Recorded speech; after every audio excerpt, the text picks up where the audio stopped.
En este video vamos a desvelar el impactante caso del trágico fallecimiento de Isabela Mesa Sánchez, una modelo de 19 años llena de ambición, en su propia tierra natal, Medellín, Colombia. Lo más impactante es que su muerte ocurrió solo unas horas después de su fiesta de 19 cumpleaños, y su cuerpo fue encontrado escondido dentro de una bolsa luego de que la policía recibiera una llamada misteriosa. ¿Quién fue el responsable de este cruel crimen y por qué? ¿Qué conexión íntima tenía el perpetrador con la vida de Isabela y qué hizo que una noche de alegre celebración se transformara en una pesadilla de control y violencia extrema?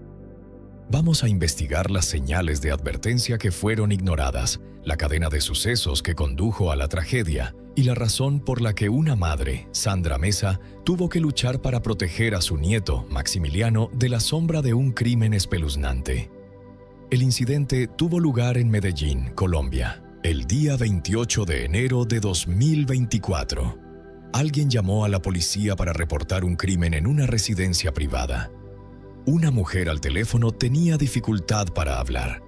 Su hijo había admitido que hizo algo malo. La policía llegó al lugar y encontró una bolsa. Dentro estaba el cuerpo de Isabela Mesa Sánchez, de 19 años. La joven Isabela Mesa Sánchez nació en Medellín, Colombia, en enero de 2005. Creció sin padre y fue cuidada por su abuela. Su madre, Sandra Mesa, trabajaba en México para ganar dinero para el futuro de su hija. Desde muy joven fue una persona independiente y deseaba una vida de lujos. Quería ser modelo y comenzó a esforzarse por alcanzar esa meta tan pronto como se mudó a León, Guanajuato para vivir con su madre. Muchas agencias estaban ansiosas por contratarla porque se destacaba con su sonrisa segura. A la edad de 16 años, Isabela descubrió que estaba embarazada. Su novio era el padre de su hijo, y la relación de ellos era estable y madura para su edad. Su madre siempre estuvo ahí para ella y la ayudó a acostumbrarse a su nuevo trabajo. Maximiliano es el nombre del niño. Nació sano. Isabela cuidaba de su hijo y trabajaba como modelo al mismo tiempo. Soñaba con el día en que pudiera darle a su hijo todo lo que ella misma no había tenido. Mantuvo una relación amistosa con el padre de su hijo, incluso después de que rompieron, porque era lo mejor para el niño. Durante todo este tiempo, Sandra Mesa continuó trabajando, demostrándole a su hija cómo ser fuerte. En muchas ocasiones, ella advirtió a Isabela sobre personas que pueden herir a otros mientras fingen amarlos. Pero como demostró la tragedia, Sandra no recordaría lo que dijo hasta que fue demasiado tarde. Por esta razón, a ella se le confió el cuidado de Maximiliano, cuya madre falleció a los 19 años. El perpetrador, Sebastián Villegas Córdoba, nació y creció en Medellín. Y para sus padres era importante asistir a la iglesia con frecuencia. Desde pequeño, Sebastián era conocido por ser tímido y tener un fuerte deseo de estar solo. Se unió al ejército después de terminar la escuela. Era disciplinado en el ejército, pero sus compañeros soldados notaron que era de mecha corta y le gustaba tener el control de todo. Después de muchos años, estas dos personas se reencontrarían. Isabela había regresado de México de vacaciones y se encontró con Sebastián nuevamente. Se conocían desde que eran adolescentes. Ninguno de los dos pensó que este reencuentro sería el comienzo de los terribles acontecimientos que ocurrirían en Medellín en enero de 2024. La vida de cada uno parecía normal hasta que se toparon el uno con el otro. Lo que sucedió después no fue una coincidencia. Fue el resultado de una serie de malas decisiones, cada una empujando el desastre más cerca. A mediados del año 2023, Isabela Mesa Sánchez realizó un viaje a Colombia con su madre y su hijo. Todos los años viajan a Medellín para visitar a familiares y viejos amigos. En ese momento, ella había vivido en México durante casi 3 años. Su vida era estable, su vida tenía orden y ella sentía que controlaba su trabajo y su vida hogareña. Al regresar a Colombia, sintió que eran unas vacaciones cortas, un descanso y una oportunidad para ver a sus seres queridos de nuevo. Isabela se encontró casualmente con Sebastián Villegas Córdoba en Medellín. Ella lo conocía desde que era una niña. Él era 2 años mayor que ella y solía pasar cerca de su escuela. Ella no le había prestado mucha atención en aquel entonces, pero eso cambió después de un tiempo. Sebastián ahora servía en el ejército colombiano y parecía seguro de sí mismo, tranquilo y maduro. No estaban destinados a volver a estar juntos. Él habló de sí mismo en las redes sociales y la encontró a través de amigos que tenían en común. La primera vez que hablaron fueron amigables. Concertaron una cita para verse en persona y Sebastián causó una buena impresión de inmediato. Le preguntó sobre su trabajo, su hijo y su vida en México. Isabela estaba complacida con la atención porque estaba acostumbrada a concentrarse en su hijo y su trabajo. Comenzaron a salir poco después. Esta relación cercana se sentía como una parte normal de su crecimiento. Era tranquila pero emotiva y se basaba en la atracción e interés de ambas partes. Pero Sebastián demostró desde el principio que quería tener el control. Averiguaba a dónde iba, con quién salía y quién le enviaba mensajes de texto. Ella lo vio como una señal de que a él le importaba. Ella ignoró las señales de que algo andaba mal. Ella no había pensado en nada importante. Estaba a punto de regresar a México, pero Sebastián tenía una visión diferente. Se obsesionó con la idea de que volvieran a estar juntos. Cuando el viaje de ella estaba llegando a su fin, Sebastián comenzó a presionarla para que se quedara en Colombia. Ella dijo que no. Ahí era donde vivía y trabajaba con su hijo y su madre. Sebastián no estaba contento. Él comenzó a hablar, diciendo que la idea de que ella regresara a un país donde otros hombres la mirarían le daba náuseas. Ella prometió que se mantendrían en contacto antes de irse. Ella aceptó las videollamadas diarias que Sebastián sugirió porque las vio como otra forma de mostrar amor. Sin embargo, después de eso, su relación se convirtió en un ciclo de control y enojo oculto. El viaje que comenzó como una tranquila reunión familiar se convertiría en el comienzo de una cadena de terribles sucesos que terminarían en tragedia. En ese momento, ella no sabía que lo que parecía una reunión agradable se convertiría en algo mucho peor. Cuando Isabela regresó a México, se mantuvo en contacto con Sebastián. Todos los días se enviaban mensajes de texto, se llamaban y hacían videollamadas. Al principio, compartir noticias, hacer planes y mantenerse mentalmente cerca mientras estaban lejos el uno del otro parecía normal. Pero las cosas comenzaron a cambiar. Sebastián se volvió quisquilloso. Le dijo a Isabela que tenía que estar lista todo el tiempo. Cualquier retraso en la respuesta provocaba celos y acusaciones de negligencia. Comenzó a exigir pruebas de su lealtad, mirar la pantalla de su teléfono, comentar las fotos que compartía en línea y preguntarle con quién estaba hablando. Lentamente se convirtió en una forma de mantener las cosas bajo control. Isabela se dijo a sí misma que solo era amor y que la otra persona estaba teniendo dificultades con la distancia. Incluso le dijo a Sandra, su madre, que Sebastián solo necesitaba algo de tiempo para acostumbrarse a las cosas. Pero las señales de alerta seguían creciendo. Sebastián comenzó a involucrarse en su vida diaria y a decirle que eliminara contactos y dejara de hablar con amigos, especialmente con las personas con las que trabajaba como modelo. Cuando ella hablaba del padre de su hijo, él se enojaba. Ella tenía una buena relación de cocrianza con él, pero él no podía aceptarlo. Ella intentó explicarlo muchas veces, pero todo lo que obtuvo fueron sentimientos de culpa y trucos. Sandra notó que su hija estaba cambiando. Eso ponía nerviosa a Isabela, por lo que siempre tenía su teléfono consigo y trataba de evitar hablar de Sebastián. Sus amigos también lo notaron. Vieron que ella se alejaba, pero no pudieron lograr que terminara el romance. Isabela seguía segura de que los celos eran una señal de sentimientos fuertes y que las cosas estarían bien una vez que se vieran de nuevo. Para finales del año 2023, la presión de Sebastián se había vuelto demasiado difícil de manejar. Comenzó a decir que se haría daño a sí mismo si Isabela alguna vez lo dejaba, diciendo que no podía vivir con la idea de que ella pudiera estar viendo a alguien más. Sus amenazas a veces empeoraban. Dijo que lastimaría a cualquiera que se acercara a ella. Aunque Isabela estaba asustada por lo que él decía, ella trató de calmarlo porque pensó que todo era porque él estaba sintiendo demasiado.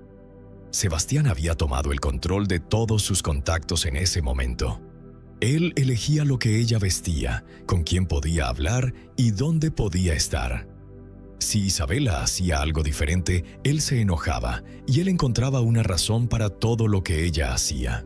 Fue entonces cuando ella dejó de poder diferenciar entre su cuidado y el hecho de que él estaba limitando su libertad. A finales de diciembre, Sebastián enfatizó que hablar por teléfono ya no era suficiente. Le dijo que la única forma de salvar su relación era que ella regresara a Colombia. Isabela aceptó venir por un corto tiempo porque estaba cansada de todas las peleas. La relación entre ellos ya no era un romance en este punto. Se había convertido en una necesidad. La confianza que ella le dio a Sebastián fue usada en su contra. Ella tenía que obtener su aprobación para todo lo que hacía. Ya no era amor. Ese fue el comienzo de un problema que pronto se convertiría en una amenaza directa para su vida. Isabel Lamesa Sánchez le dijo a su madre que iba a regresar a Colombia a principios de enero de 2024. Le dijo sin rodeos que quería ver a Sebastián y salir con él antes de cumplir 19 años. Sandra Mesa respondió con preocupación. Después del viaje dijo que su hija parecía cansada, pero segura de que el viaje la ayudaría a resolver las cosas. Sandra intentó disuadirla, recordándole lo celoso y autoritario que era Sebastián todo el tiempo, pero Isabela juró que todo estaría bien. Ella se fue sola, dejando a su hijo Maximiliano con su madre. Dijo que primero tenía que consultar con Sebastián para ver si vivir con él funcionaría. Él ya había planeado tomarse un tiempo libre del servicio para estar con ella todo el tiempo que ella estuviera en Medellín. Él vio su llegada como una oportunidad para demostrar que él tenía el control y que ella le pertenecía solo a él. Ella aterrizó en Colombia el 25 de enero y Sebastián la recogió en el aeropuerto. Poco después, las primeras fotos que se encontraron en su teléfono eran de los dos sonriendo. Aunque parecían felices, sus mensajes del mismo día mostraban que Sebastián ya la estaba vigilando y le pedía que le dijera dónde estaba y con quién hablaba. Para evitar una pelea, Isabela mantuvo sus respuestas breves. Casi nunca se separaron durante los siguientes días. Sebastián la acompañó a visitar a familiares y amigos mientras vigilaba de cerca su comportamiento. Las personas que lo vieron dijeron que se enojaba cada vez que alguien hablaba con ella, especialmente los hombres. Sospechaba incluso cuando ella hablaba con sus amigas. Las personas que conocían bien a Isabela vieron que a ella no le gustaba estar sola y trató de ocultarlo. Sebastián no le permitía dejarlo para ir a ningún lado. Él dijo que era para mantenerla a salvo, pero en realidad estaba manejando todo lo que ella hacía. Revisaba su teléfono y sus mensajes de texto todas las noches. Isabela trató de no causar problemas, pero podía sentir que su libertad se le escapaba por dentro. A pesar de que había señales, ella siguió tratando de hacer que las cosas parecieran estar bien. Les dijo a su familia que estaba bien y que Sebastián solo estaba preocupado por ella. De hecho, ella ya estaba bajo mucho estrés todo el tiempo. Tenía la intención de terminar el viaje antes, pero nunca tuvo la oportunidad. Sebastián había tomado el control total de la situación para cuando ella llegó. Él planeó todas sus reuniones, hizo su horario e incluso le dijo dónde quedarse. Él mantuvo a Isabela lejos de todos los demás, a pesar de que solo había estado en la ciudad durante unos días. Lo que comenzó como un esfuerzo por hacer las paces se convirtió en un momento de tensión constante, donde incluso una sola palabra podía hacer que alguien actuara agresivamente. El viaje estaba destinado a ser una prueba corta de lo bien que se llevaban. En cambio, se convirtió en el último. Isabela Mesa Sánchez cumplió 19 años la noche del 28 de enero. Sus amigos habían planeado una pequeña reunión fuera de la ciudad, una casa privada con música, refrigerios ligeros y una simple parrilla. Para todos los demás era solo otra fiesta de cumpleaños. pero Isabela lo vio como una rara oportunidad para ver a viejos amigos de nuevo. Se esforzó mucho por no mostrar lo cansada que estaba por los últimos días, pero parecía tranquila. Ella trajo a Sebastián Villegas con ella, y él se mostró tenso de inmediato. Más tarde, las personas que lo vieron dijeron que no hablaba ni sonreía mucho. Se paró justo al lado de Isabela y la observó de cerca mientras ella hablaba con sus amigos.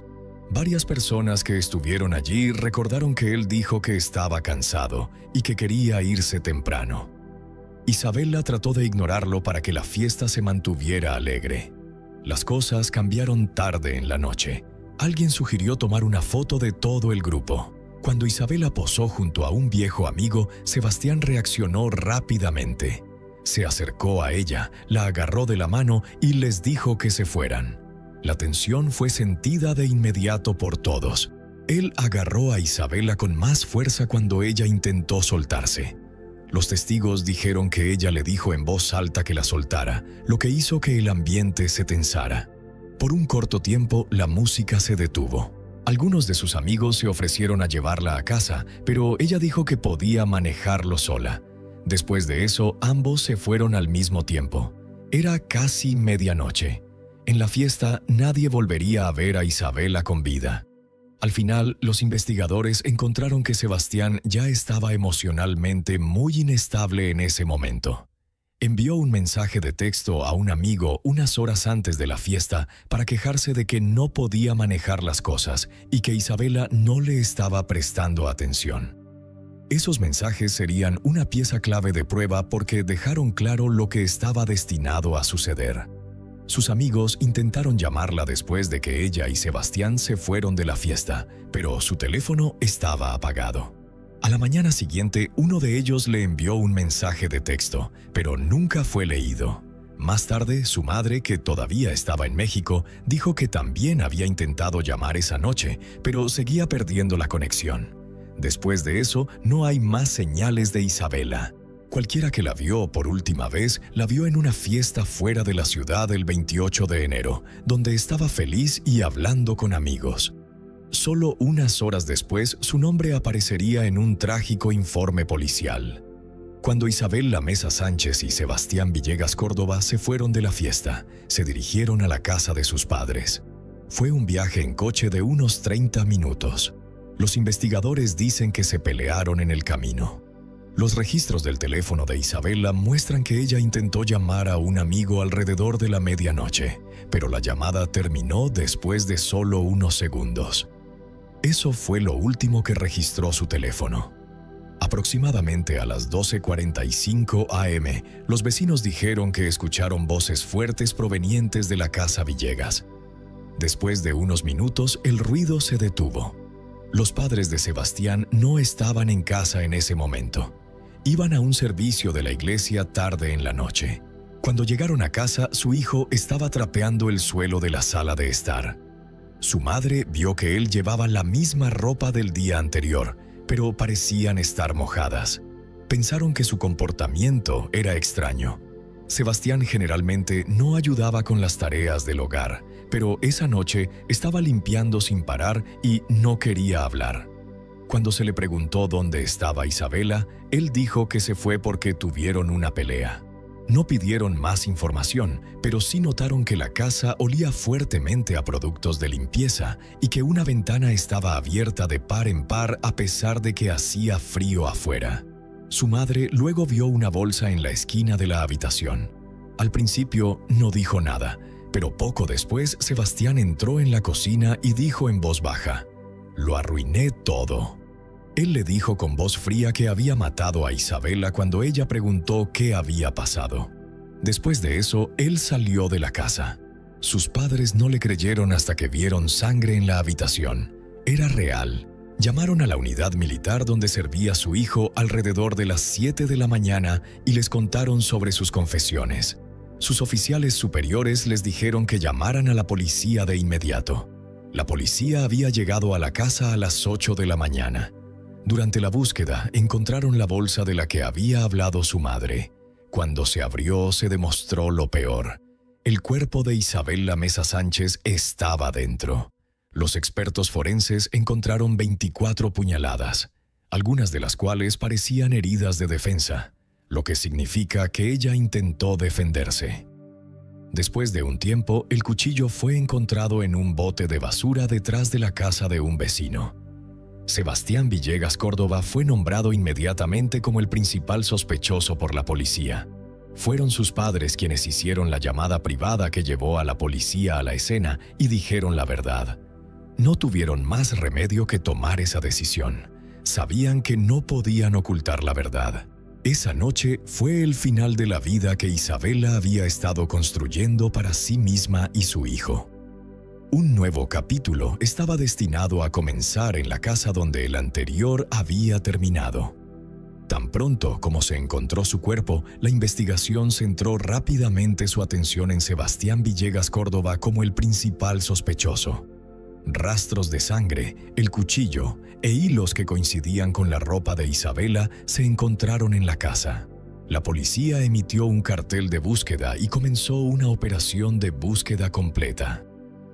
Él se entregó en la base militar donde trabajaba en la mañana del 29 de enero. Les dijo a sus jefes que había matado a Isabela y que estaba listo para lo que sucedería después. Fue arrestado de inmediato y entregado a la policía civil. No mostró ningún remordimiento mientras era interrogado. Mantuvo la calma y dijo que había perdido el control. Los investigadores dicen que no intentó escapar inmediatamente después del crimen. Solo salió para planificar su próximo movimiento. Al mismo tiempo, Sandra Mesa recibió la terrible noticia sobre su hija en México. Los miembros de su familia se lo dijeron y ella tomó un avión rápidamente a Colombia. Cuando Sandra llegó a Medellín, fue a ver la identificación legal del cuerpo. En un mensaje a la prensa, dijo que quería justicia y que no permitiría que nadie se saliera con la suya al matar a su hija. El caso rápidamente atrajo mucha atención de personas de todo el mundo. Cada parte de la investigación fue cubierta por los medios de comunicación colombianos. La gente habló sobre lo autoritarios que pueden ser las personas en las relaciones y cómo aquellos que vieron las señales de advertencia pero no hicieron nada.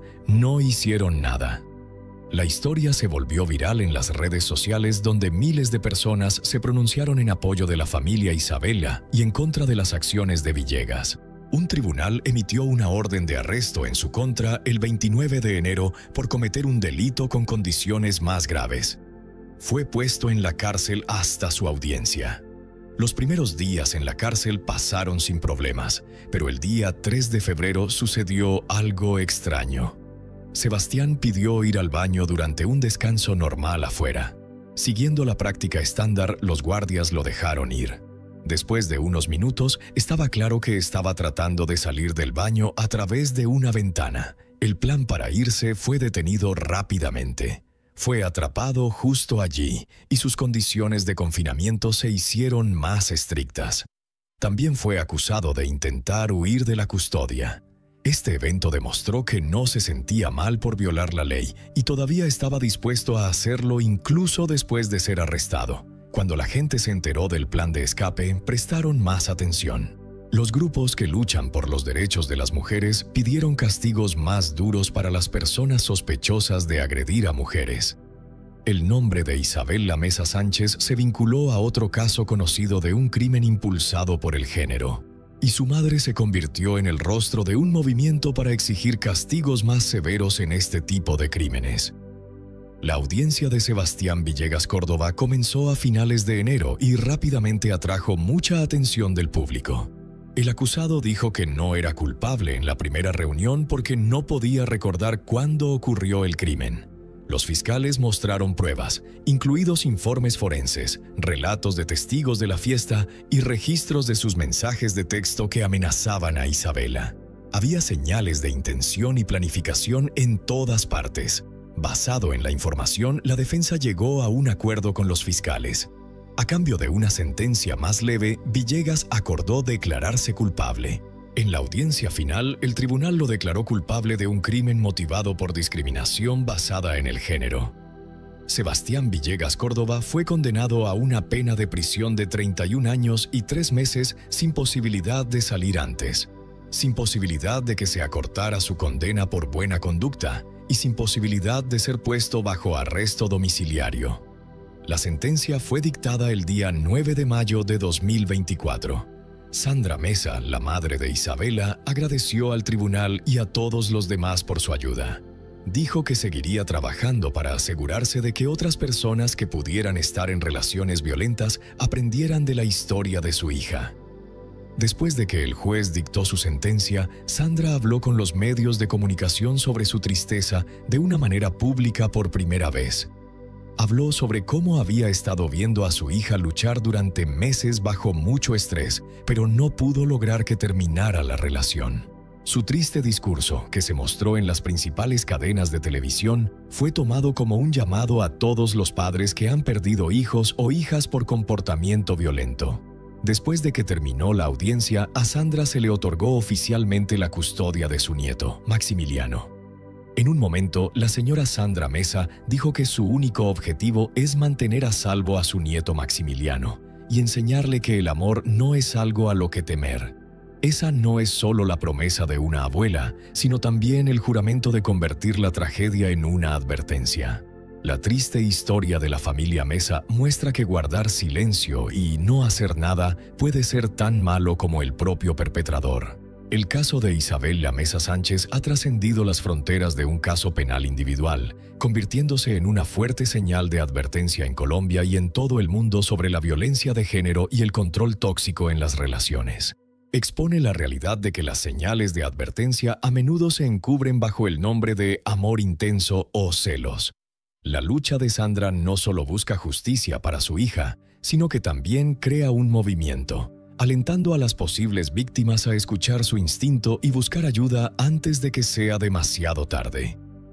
El legado de Isabela no reside en su muerte trágica, sino en la esperanza de que su historia salve otras vidas, recordando a la comunidad que siempre debe estar atenta, ser comprensiva y tomar medidas activas cuando presencie señales de control y abuso.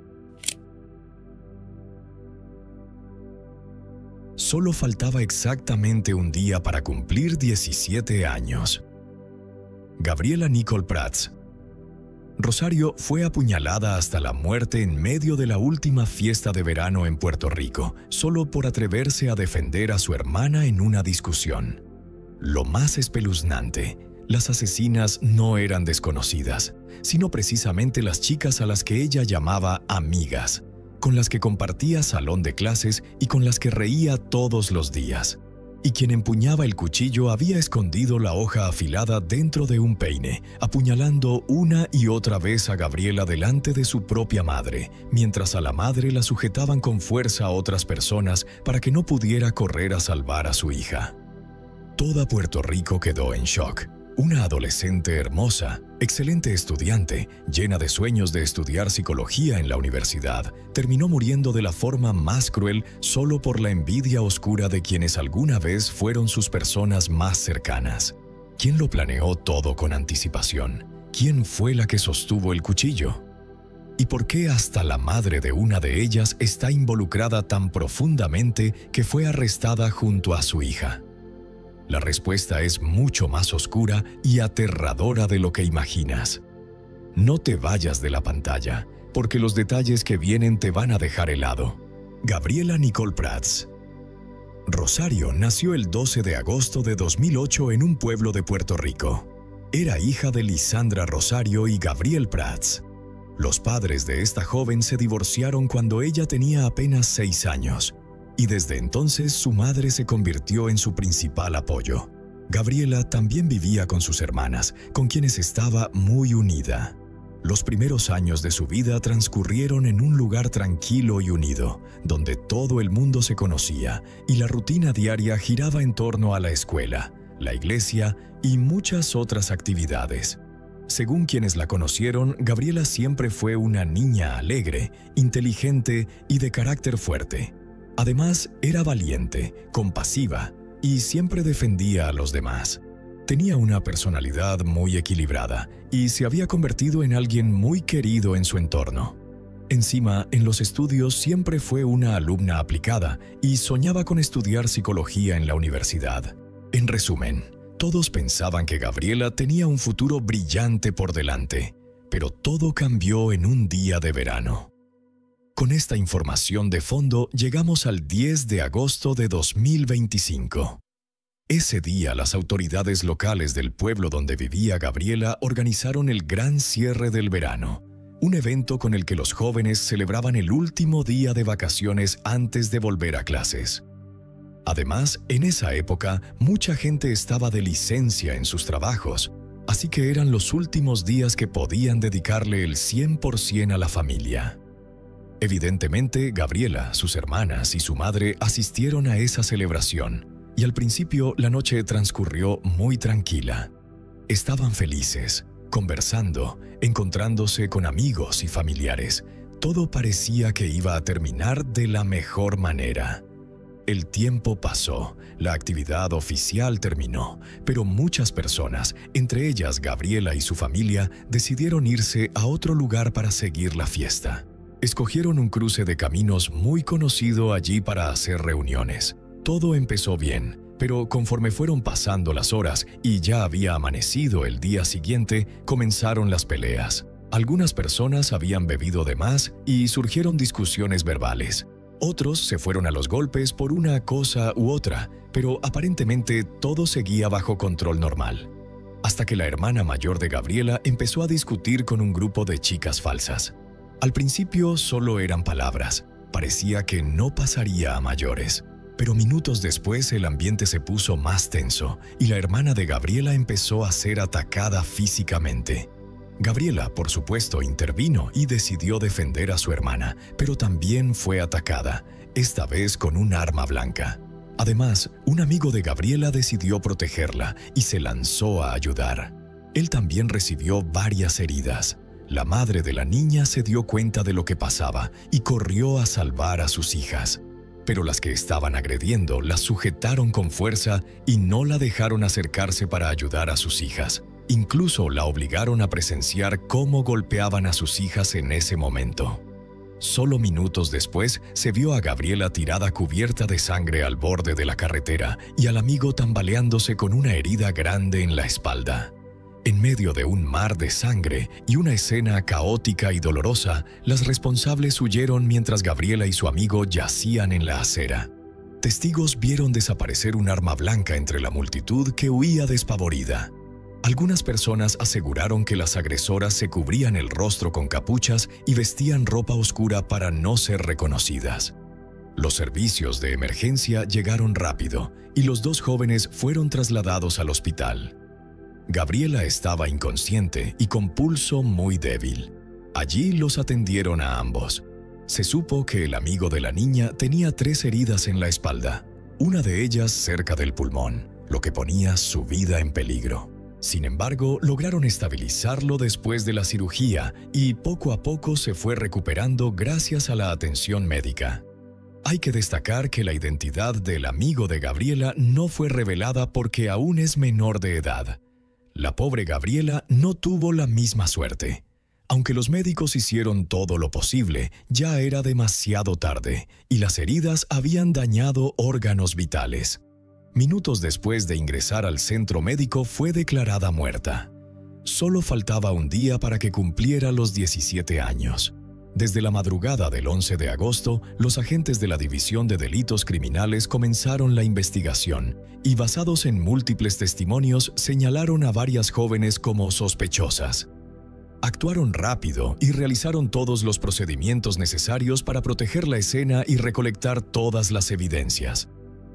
Las autoridades locales realizaron un reconocimiento muy exhaustivo del lugar. Incluso trajeron unidades caninas para buscar evidencias más profundas.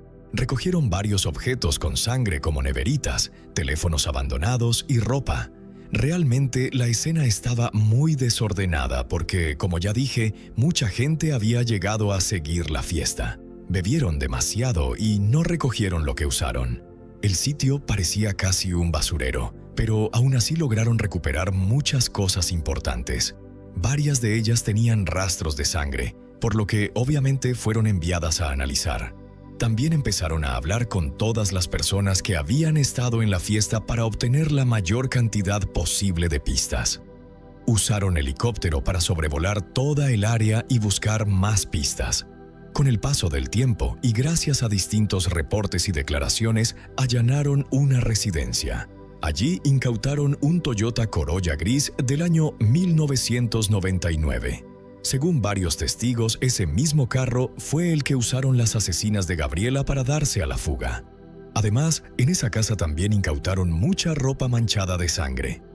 Al igual que los objetos encontrados en la escena del crimen, todo fue enviado a los laboratorios correspondientes.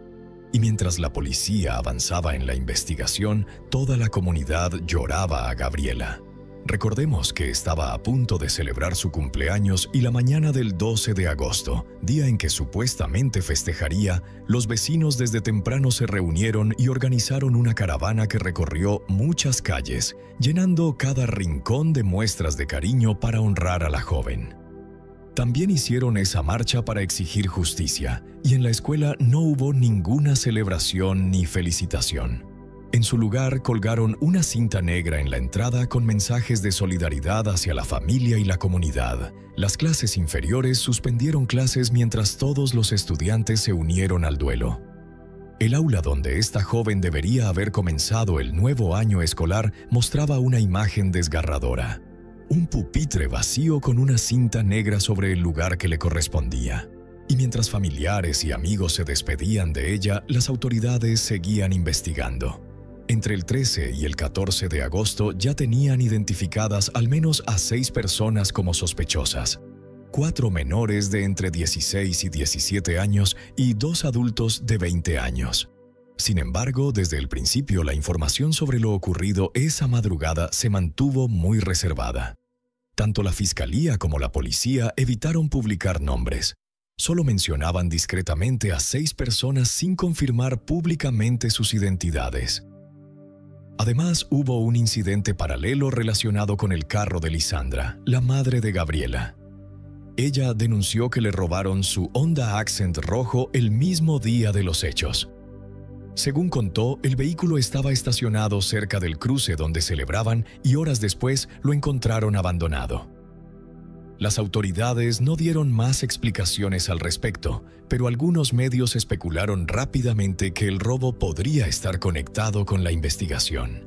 Mientras tanto, los médicos forenses confirmaron que Gabriela falleció por hemorragia severa causada por múltiples heridas con arma blanca. Sin embargo, detalles como la cantidad exacta de heridas, el tipo de arma y la profundidad no se hicieron públicos. Hay que recordar que en Puerto Rico los informes no se publican de inmediato por leyes de confidencialidad y para proteger la integridad del proceso judicial. Aún así, algunos medios informaron que Gabriela recibió al menos 9 heridas y que se investiga el uso de más de un arma. Mientras la investigación continuaba, el amigo de Gabriela fue mejorando y llegó un momento en que pudo hablar directamente con las autoridades.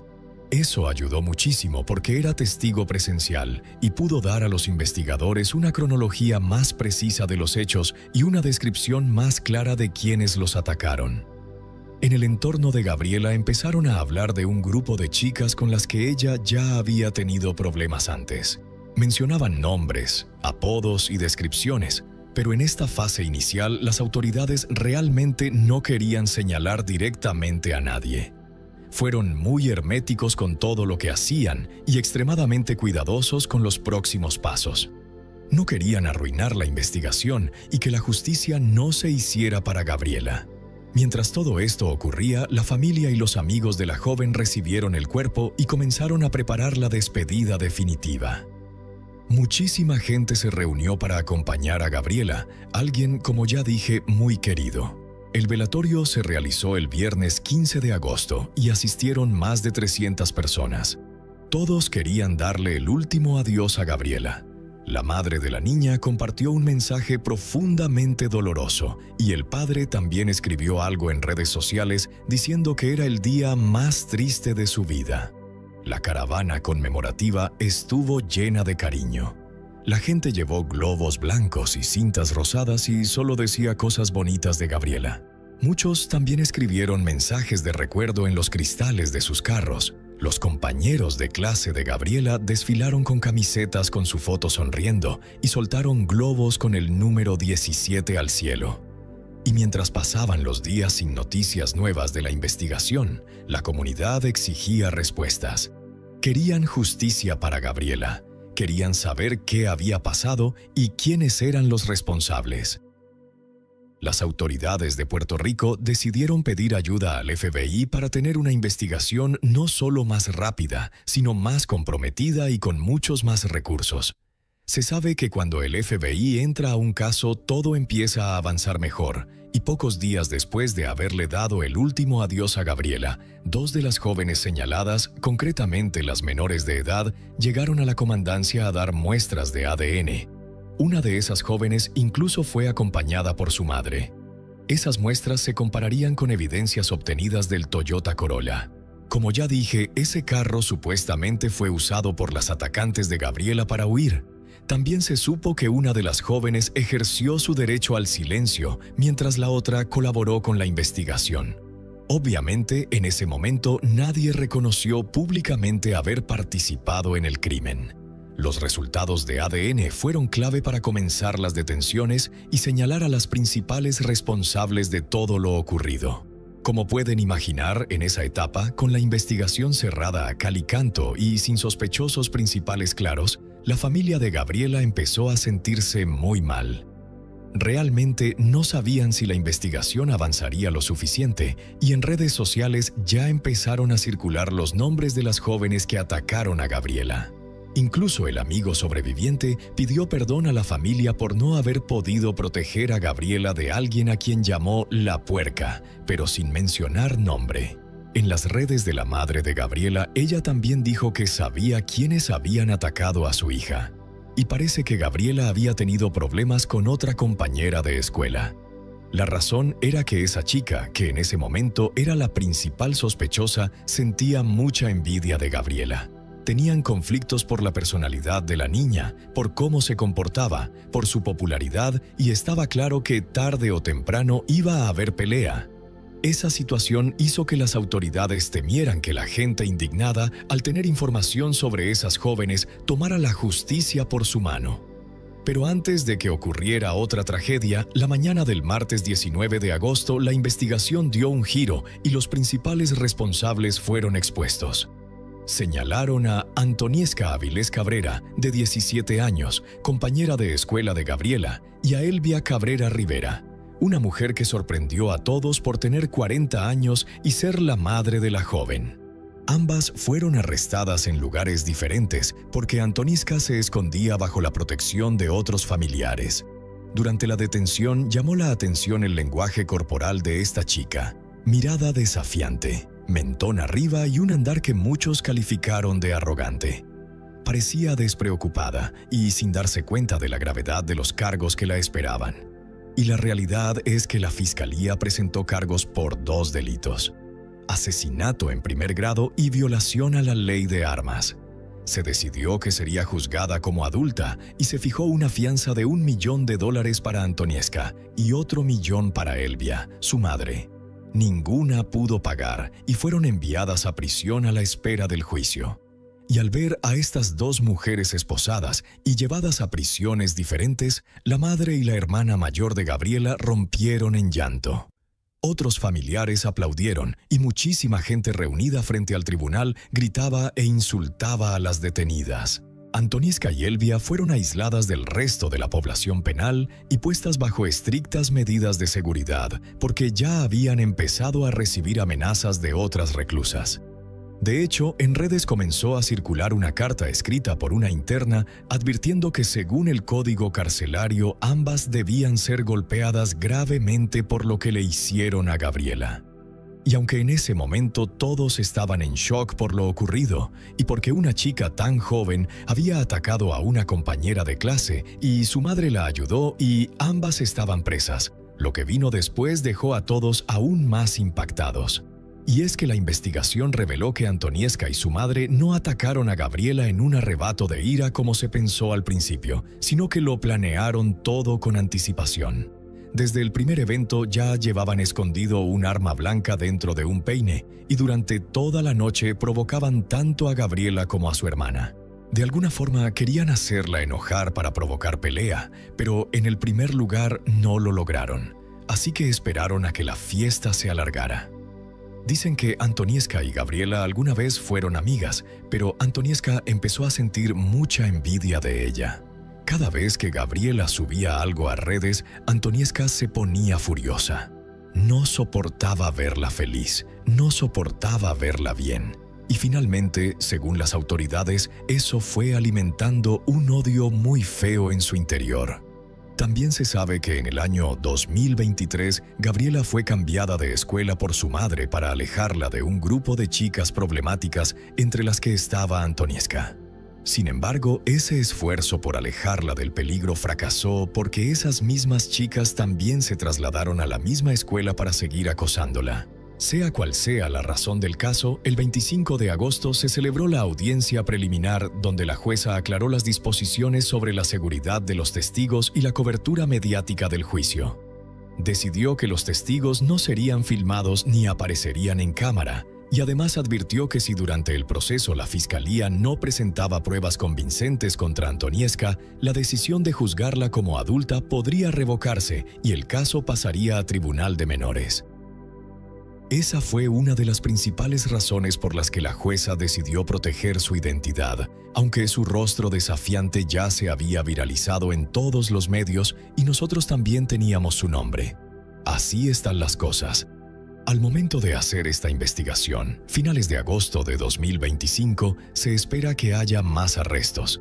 Aunque aparte de Antonieszka y su madre, ya hay otras 2 personas detenidas o colaborando con las autoridades. Algunas de ellas ayudaron a sujetar a la madre de Gabriela para que no pudiera intervenir. Entre los cargos que podrían aplicarse están encubrimiento, complicidad, tentativa de asesinato, restricción de libertad y muchos otros. Hasta ahora se desconocen los detalles de las pruebas que la Fiscalía tiene contra Antonieszka y su madre. Tampoco qué han declarado ellas sobre esa noche, así que aún quedan muchas incógnitas en el caso. ¿Qué móvil las llevó a hacer algo tan cruel? ¿Cómo terminaron involucradas en algo tan atroz? El 18 de septiembre está programado el juicio formal, que promete ser tan polémico como el propio caso. Y por supuesto, nosotros seguiremos actualizando todo. Y bueno, amigos, el video de hoy llega hasta aquí. Un caso que impacta muchísimo, muy pesado, y que últimamente está en boca de todos. Por supuesto, les traeremos todas las actualizaciones del caso y les avisaremos cuando haya avances en las pruebas y cómo se desarrolla todo. Por ahora, Antonieszka y su madre están presas. Se sabe que fueron ellas quienes planearon todo y las principales responsables de arrebatarle la vida a Gabriela. Una joven que solo estaba celebrando con su familia, con muchísimos sueños y metas, con tantas cosas que quería lograr en la vida y que ya nunca podrá cumplir por culpa de estas personas. Esta es una de esas historias que parten el corazón a cualquiera que la escucha. Gabriela Nicole Prats. Rosario tenía apenas 16 años. Estaba a punto de cruzar la puerta hacia un futuro brillante. Soñaba con estudiar psicología. Tenía planes enormes y un cumpleaños 17 que nunca pudo celebrar. Todo se lo arrebataron en cuestión de minutos por envidia oscura y una crueldad inexplicable. No solo perdimos a una joven llena de promesas, toda una comunidad perdió la fe en que la escuela, los amigos y las fiestas de verano seguirían siendo lugares seguros. Este caso no es solo una tragedia personal de la familia de Lisandra Rosario, es una herida profunda en la conciencia de todos nosotros. ¿Hasta dónde puede llegar la envidia humana para convertirse en sangre y lágrimas? Hoy los responsables están tras las rejas. Rogamos que la justicia se cumpla plena, sin contemplaciones ni atenuantes. Quien a los 17 años es capaz de esconder un cuchillo en un peine, planear un asesinato y apuñalar fríamente a quien alguna vez llamó amiga, no es una adolescente común. Es un peligro real para la sociedad, sin importar cuántas excusas de edad o circunstancias se inventen. Si la justicia afloja aunque sea 1 milímetro, el precio podría ser la vida de otra Gabriela en el futuro. Confío en que, con la ayuda del FBI y la presión de decenas de miles de personas siguiendo el caso, la Fiscalía cumplirá su deber: presentar una acusación sólida para que Antoniesca y su madre respondan como adultas ante la ley, porque sus actos superaron con creces cualquier inmadurez juvenil. Gabriela no volverá, pero aún podemos hacerle un último homenaje: convertir este dolor en una campana de alerta para que ninguna otra chica tenga que morir por atreverse a brillar, a amar y a defender a los suyos. Esta es la escalofriante historia de Andre Lee Thomas, un hombre estadounidense que padece esquizofrenia, quien transformó su pesadilla psicótica en un horrible crimen familiar en Texas. El caso no solo conmocionó por el acto brutal de asesinar a su exesposa y a sus 2 hijos pequeños, sino también por el motivo del asesinato, que es único en su tipo. Thomas creía que estaba llevando a cabo una orden directa de Dios para liberarlos de las fuerzas del mal, lo que convierte a esta historia en un estudio espeluznante sobre el fracaso de los sistemas judicial y de salud. Es lo que sucedió después.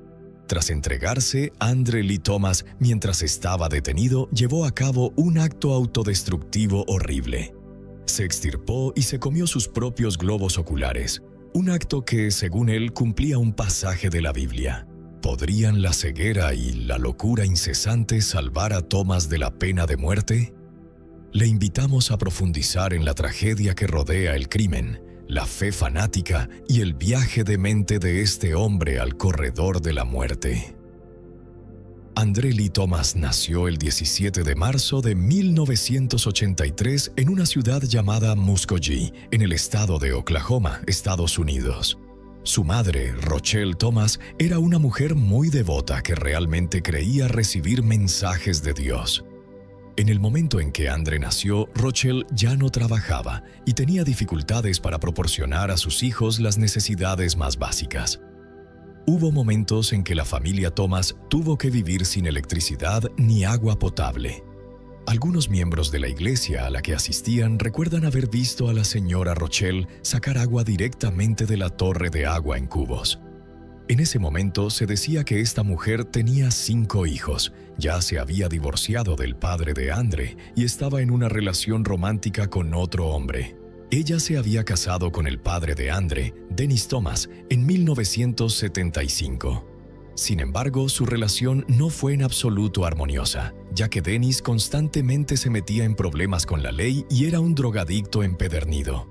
Inmediatamente después de separarse de él, la salud mental de la señora Rochelle se deterioró gravemente.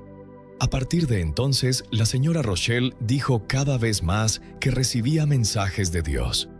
A veces caminaba por la casa completamente desnuda y los niños tenían que rogarle que se vistiera. Además, esta madre a menudo les decía a sus hijos que deseaba haberlos abortado antes de que nacieran. Claramente, todas estas acciones y palabras de la señora Rochelle tuvieron un impacto negativo en la salud mental de sus hijos. Una mujer llamada Wanda Banks, que ocasionalmente enseñaba en la escuela dominical, se dio cuenta de que Andre era el niño que más disfrutaba escuchando las historias de la Biblia. En clase, el niño solía ser el primero en levantar la mano para responder a las preguntas que se le planteaban. La escuela y la iglesia eran como un hogar para él y sus hermanos. Los maestros eran muy conscientes de que él y los otros niños necesitaban más cuidados, ya que vivían en una casa pequeña y descuidada, sin electricidad ni agua. Cuando llegaba el invierno, el grupo de maestros que llevaba a los niños a casa después de la escuela dominical trataba de que Andre y sus hermanos fueran los últimos en irse para que pudieran calentarse antes de llegar a casa. Además, la madre de Andre, Rochelle, también recibió un poco de apoyo financiero de la iglesia. Pero incluso con esa ayuda, su casa seguía sin electricidad ni otros recursos vitales. Wanda Banks, a quien mencioné anteriormente, recuerda más tarde que, a pesar de todas las dificultades, Andre le parecía un niño muy educado y deseoso de aprender.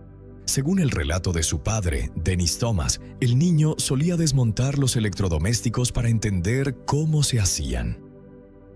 André también se destacó en la escuela. Le gustaba dibujar y decía que quería construir autos deportivos modernos. La verdad es que el comportamiento de André cambió significativamente con el tiempo.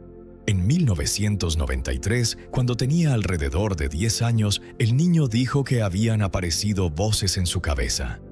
Según él, esto se debía a algo que no especificó. Un amigo cercano suyo, Christopher Bennett, relató que, a partir de entonces, André se volvió cada vez más extraño y retraído. Cuando las voces en su cabeza eran demasiado fuertes, a menudo comenzaba a gritar y trataba de detenerlas, pero eso nunca funcionaba. Finalmente, Thomas comenzó a beber alcohol y a consumir sustancias prohibidas mientras estaba en la escuela secundaria. Fue en este momento cuando el niño intentó autolesionarse por primera vez. Poco después le diagnosticaron esquizofrenia. Sorprendentemente, a su hermano James también se le diagnosticó pronto un trastorno mental similar. De todos modos, incluso con un diagnóstico tan grave, André no recibió atención médica adecuada y oportuna. Quizás la única razón de esto fueron los problemas financieros de su familia. Mientras tanto, la madre de André, Rochelle, continuó concentrándose en los mensajes que creía que Dios le enviaba. Por lo tanto, prácticamente dejó de cuidar de sus hijos. Quizás por eso André se distanció de la iglesia. Unos años más tarde, el niño intentó autolesionarse varias veces más, y cuando cumplió 15 años, lo enviaron a un centro de detención juvenil. Esto sucedió después de que cometiera un robo de autobús. Mientras estaba detenido, Thomas intentó quitarse la vida nuevamente. Luego fue puesto bajo la estrecha supervisión de especialistas.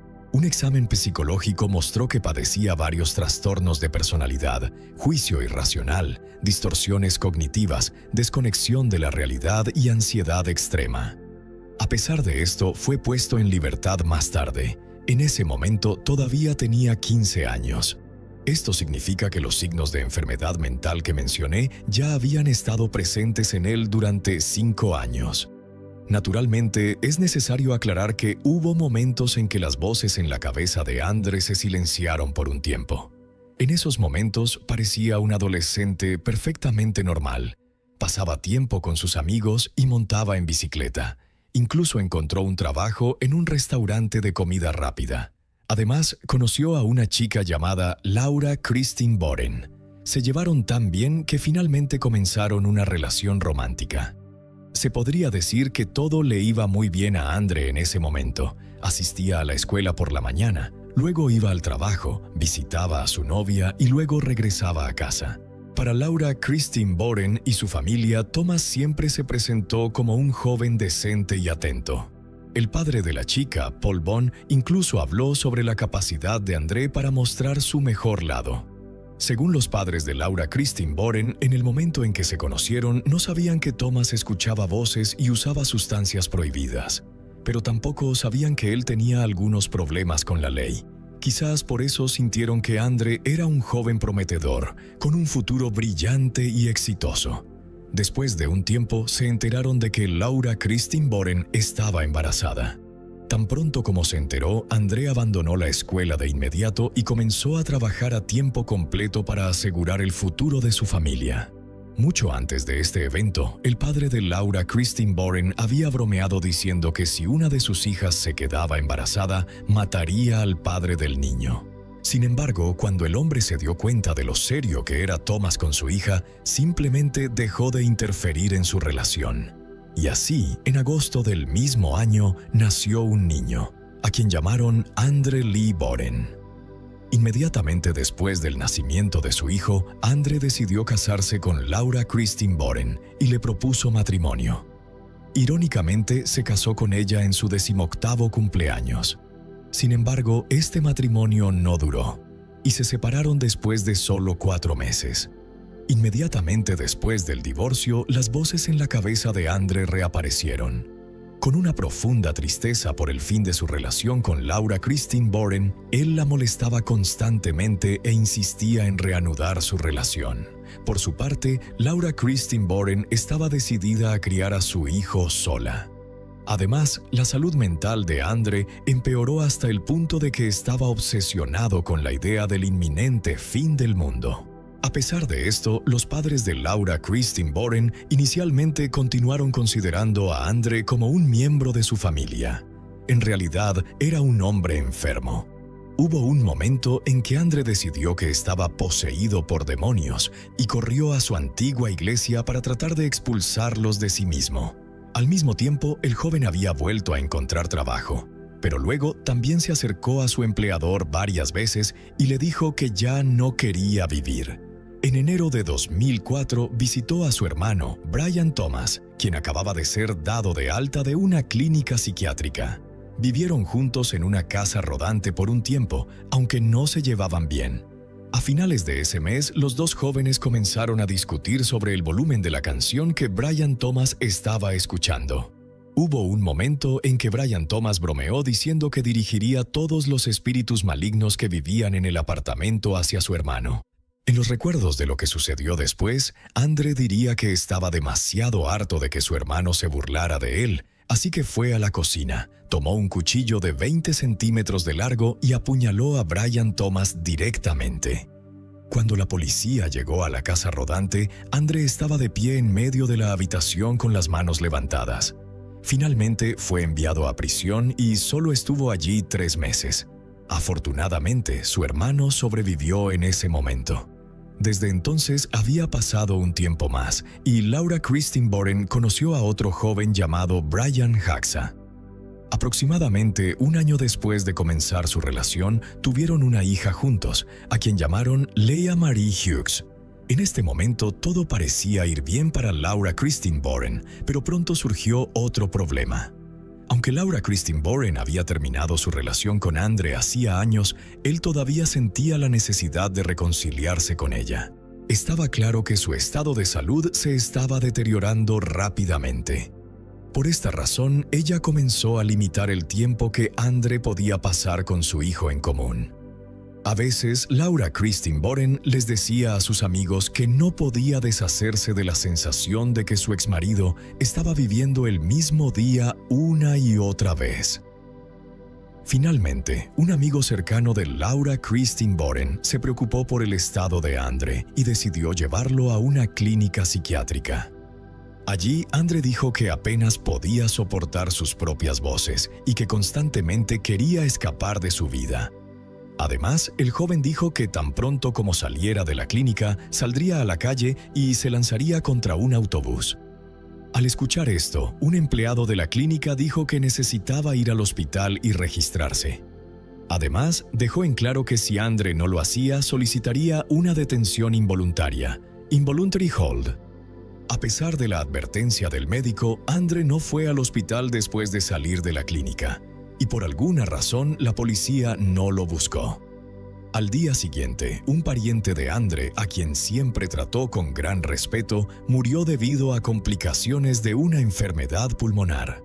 El joven estaba muy afligido por la noticia e inmediatamente después, en el funeral, les dijo a otros parientes que algo andaba mal con su cabeza. Algún tiempo después, específicamente el 25 de marzo de 2004, Andre fue al apartamento donde Laura Christine Boren vivía con su nuevo hombre y sus 2 hijos, y dijo que quería ver a su hijo. Sin embargo, el estado del joven era tan malo que no pudo entrar al apartamento y colapsó justo en la entrada. Cuando se despertó, Laura Christine Boren se había enojado y le ordenó que abandonara el apartamento. Se sabe que Andre durmió en el suelo la noche siguiente, con la hoja de un cuchillo presionada contra su pecho. Al día siguiente, su madre, Rochelle, también conocida como Rachel, llegó a la casa y al verlo en ese estado lo llevó inmediatamente al hospital. Andrés explicó esto por su sincero deseo de ir al cielo. Una de las enfermeras se dio cuenta de que el joven padecía una psicosis grave. Inmediatamente informó al médico, quien luego ordenó que se retuviera a Andre en el hospital para recibir tratamiento continuo. Sin embargo, cuando regresó a la habitación, el joven ya no estaba allí. El 27 de marzo del mismo año, Andre, de 21 años, fue nuevamente al apartamento donde vivía su exesposa.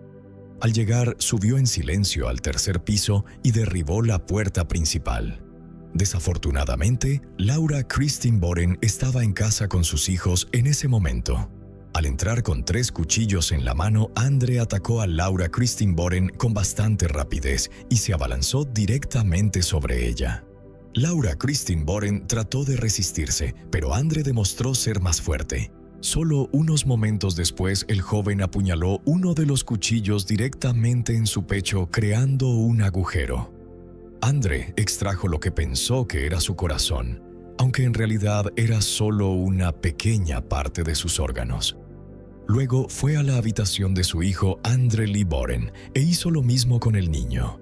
Esta vez sí obtuvo el corazón. Después fue a la hija de 1 año de Laura Christine Boren y Brian Haxa, Leia Marie Hughes, e hizo lo mismo con la bebé. Después de recolectar los órganos extirpados, regresó a la habitación donde yacía el cuerpo inmóvil de Laura Christine Boren, tomó uno de los cuchillos y continuó apuñalándola. Después de unos minutos, Andre se dio cuenta de que aparentemente no sobreviviría a sus propias heridas autoinfligidas. Aún en un estado de confusión, se levantó, puso los órganos de las víctimas en una bolsa y luego caminó a casa, recorriendo un total de aproximadamente 8 kilómetros. Al llegar a casa, tiró los órganos en una bolsa de basura y envió un mensaje de voz a los padres de su exesposa. El contenido del mensaje fue aproximadamente el siguiente: Hola, soy Andre. Necesito su ayuda. Algo malo me ha pasado y sigue sucediendo. No sé qué me está pasando. Necesito su ayuda. Me siento como si estuviera en el infierno. Necesito su ayuda. Alguien tiene que venir y ayudarme. Estoy desesperado. Tengo miedo de irme a dormir. Así que, si reciben este mensaje, por favor, vengan a mi casa. Unas horas más tarde, Andre se presentó solo en la comisaría de policía en la ciudad de Sherman, al este de Texas, y confesó el crimen. Al mismo tiempo, preguntó si alguien lo estaba buscando. En el interrogatorio preliminar, Andre admitió que cometió este atroz crimen simplemente porque creía que Dios le estaba pidiendo que lo hiciera. En ese momento, casi todos en el estado de Texas se sorprendieron por las primeras noticias sobre este horrible crimen. Posteriormente, los residentes de la ciudad de Sherman organizaron una vigilia espontánea a las afueras de la casa donde Laura Christine Boren vivía con sus hijos y su pareja. Colocaron flores y llenaron el camino y las escaleras del apartamento número 340 con flores. El esposo de Laura Christine Boren, Brian Haxa, estaba inmensamente angustiado por este terrible evento y dijo que no podía creer lo que le había sucedido a su esposa y a su hija inocente. Dado que Andre todavía se encontraba en estado crítico debido a sus heridas autoinfligidas después de su arresto, los agentes de policía tuvieron que llevarlo a un hospital cercano, donde fue operado de emergencia. Posteriormente, el joven fue trasladado a una cárcel en el condado de Grayson. Aquí, su estado de salud mental volvió a deteriorarse. Según el personal de la prisión, Thomas se autolesionaba con frecuencia y gritaba que salvaría al mundo. Además, creía sinceramente que Laura Christine Boren y sus hijos habían sido liberados del mal. También se informó que Andre leía constantemente la Biblia en prisión y pronunciaba tonterías. En particular, leyó el versículo 29, capítulo 5 del Evangelio de Mateo, que dice: Si tu ojo derecho te es ocasión de caer, sácalo y échalo de ti, porque mejor te es que se pierda uno de tus miembros, y no que todo tu cuerpo sea echado al infierno. Thomas entendió esto como otra orden de Dios. El joven se metió los dedos en la cuenca del ojo derecho, luego agarró el globo ocular y lo sacó. Después, los agentes de policía tuvieron que llevar a Andre al hospital nuevamente. En la habitación del hospital, Thomas comenzó a suplicar a los médicos que se pusieran en contacto con su exesposa. Dijo que quería desesperadamente ver a Laura Christine Boren y pedirle perdón. Inmediatamente antes del incidente, el fiscal a cargo del caso había reunido todos los detalles importantes. Según él, las acciones de Andre merecían el castigo más severo, que era la pena de muerte. Sin embargo, al enterarse de que Thomas se había sacado el ojo derecho con la mano, creyó que era más probable que el juicio se centrara en su estado mental y su capacidad para ser considerado penalmente responsable de sus acciones. A pesar de esto, el fiscal y el abogado defensor de Andre insistieron en que un experto en salud mental lo examinara. Durante la conversación con los expertos, el joven respondió a las preguntas escribiendo las respuestas en una hoja de papel. Según él, no podía hablar porque su boca le estaba causando demasiados problemas. Una vez, Andre dibujó una imagen de una mujer con alas y escribió las siguientes palabras: "No sé cuánto le dolió a ella". Luego se rió. En general, André se reía con mucha frecuencia en los momentos más inoportunos. Uno de los expertos que examinó a Andre dijo que dudaba que estuviera exagerando sus síntomas. En cualquier caso, Thomas fue llevado a una clínica psiquiátrica y se le exigió que permaneciera allí hasta que su estado mental se estabilizara. En ese contexto, el fiscal le ofreció un acuerdo a Andre. Si aceptaba este acuerdo y se declaraba culpable, sería condenado a cadena perpetua con la posibilidad de libertad condicional después de 40 años. Por supuesto, una sentencia así también fue bastante dura. Sin embargo, gracias a este procedimiento, Thomas pudo evitar el castigo más severo. Finalmente, la mayoría de los miembros de la familia lo persuadieron para que aceptara los términos del acuerdo. Sin embargo, el joven les dijo que su madre, durante una visita a la prisión, le había dicho que no aceptara la oferta porque supuestamente Jesús le había dicho que él se encargaría de él. Quizás por eso Andre nunca se declaró culpable. El 15 de febrero de 2005, casi un año después del incidente, comenzó el juicio de Andre Thomas. Es importante mencionar que solo fue acusado del asesinato de Laura Christine Boren. Durante las sesiones llevaba un parche negro característico sobre su ojo derecho. Al mismo tiempo, el joven estaba mucho más grande que antes. Este cambio se debió probablemente a los efectos secundarios de la medicación antipsicótica que se le proporcionaba a la dosis máxima permitida. Además, Andre comía caramelos constantemente durante el juicio, incluso durante su testimonio, donde presentó todos los detalles importantes sobre cómo había ocurrido el crimen. Los miembros del jurado, que también estuvieron presentes en el juicio, vieron fotos detalladas tomadas por los agentes de policía en la escena del crimen. También escucharon las palabras de André sobre cómo trató de arrancar el corazón del pecho de su exesposa.